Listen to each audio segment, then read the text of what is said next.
আমি বাপন, আর তোমরা দেখছো বাপন বিশ্বাসের লাইফস্টাইল। কিন্তু কয়েকদিন তোমরা লাইফস্টাইলের ভিডিও দেখতে পাবে না, কারণ বং রন অনেক আগেই মারা গেছে। উড়িয়ে সিন ভাই, একেই বলে অ্যাক্টিং। এই হলো বংরন। ও নিজেই বলছে ও নিজে মারা গেছে। মানে বডি একটা, ক্যারেক্টার দুটো, শরীর একটা, ওর আত্মা দুটো, তার মধ্যে একটা টপকে গেছে, বংরন।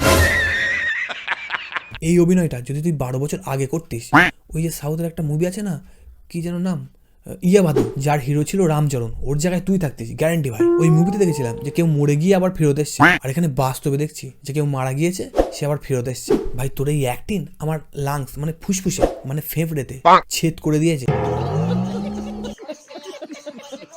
শুরুটা হয়েছিল বিয়ে ভাঙার কারণ দিয়ে।